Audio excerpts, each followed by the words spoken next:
இன்னைக்கு தமிழ்நாட்டில் இருக்கிற பிரச்சனைகள்ல முக்கியமான பிரச்சனை இந்த கேஸ் சிலிண்டர் தட்டுப்பாடு. கண்டிப்பா தட்டுப்பாடு இருக்கான்னு கேட்டா கண்டிப்பா இல்ல.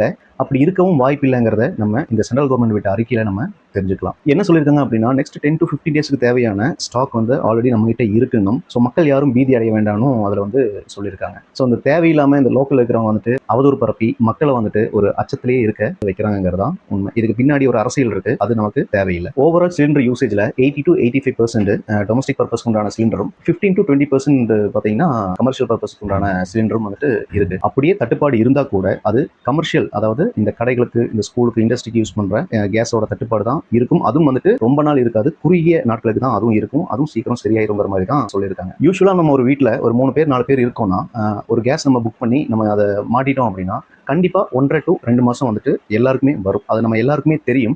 ஆனா இங்க இருக்கிற லோக்கல் ஆளுங்க வந்து மக்களை வந்து பயப்படுத்துறதுனால இந்த மக்கள் வந்து ஐயோ நமக்கு சிலிண்டர் இனி வந்துட்டு கிடைக்காம போயிருமோ, இந்த போர் வந்து இனி கண்டினியூ நடந்துட்டே இருக்குமோ அப்படிங்கிற பயத்துல தான் இந்த மக்கள் வந்து எல்லாரும் ஒரே அடியா அந்த நம்பருக்கு வந்துட்டு கால் பண்ணும்போது என்ன ஆகும் அப்படின்னா இந்த ஃபோன் போறதுல ஒரு சில பிரச்சனைகள் வந்துட்டு வரும். அந்த மாதிரியான பிரச்சனைகளை மக்கள் வந்துட்டு நேராகவே ஃபேஸ் பண்றதுனால அவங்களுக்கு உண்டான பயம் இன்னும் கூடுதுங்கிறது தான் உண்மை. ஸோ யாரும் பயப்பட வேண்டாம். மக்கள் பீதி அடையதை பார்த்து இங்க இருக்கிற லோக்கல் டிஸ்ட்ரிபியூட்டர்ஸ் இதுதான் சரியான நேரம்னு சொல்லி இந்த கேஸோட டிமாண்ட் பார்த்தீங்கன்னா சிலிண்டரோட டிமாண்ட் வந்து ஜாஸ்தி பண்ற மாதிரி, அதாவது பதுக்கி வைக்கிறாங்க. பதுக்கி வச்சு இந்த சிலிண்டரோட விலையை வந்து பாத்தீங்கன்னா ஒரு கமர்ஷியல் பர்பஸ் 1800 கொடுத்து எடுக்க வேண்டிய கேஸ் வந்து 3000, 3500, 4000 வரைக்கும் இவங்க விற்கிறாங்க. தயவு செஞ்சு டிஸ்ட்ரிபியூட்டர்ஸ் யாரும் அது பண்ணாதீங்க. அப்படி பண்ணீங்க அப்படின்னா அது தப்பு. கூடி சீக்கிரத்திலேயே நீங்க அதுக்கு ஒரு விலை கொடுக்குற மாதிரி இருக்கும். இந்த இக்கட்டான நிலைமையை சரி செய்ய சென்ட்ரல் கவர்மெண்ட்டுக்கு மக்களாகி நம்ம எல்லாரும் ஒத்துழைச்சோம் அப்படின்னா கண்டிப்பா இந்த ப்ராப்ளத்தை வந்து சீக்கிரமே அவங்க ஷார்ட் அவுட் பண்ணிடுவாங்கிறது தான் உண்மை. இதுதான் நேரம்னு பார்த்து இந்த டிஎம்கே அரசும் சரி, இல்ல அதனுடைய கூட்டணி கட்சிகளும் சரி, மத்திய அரசை குறை சொல்லி கேவலமான அரசியல் பண்றதை தயவு செஞ்சு ஸ்டாப் பண்ணுங்க. அதை தவிர்த்து இந்த லோக்கல்ல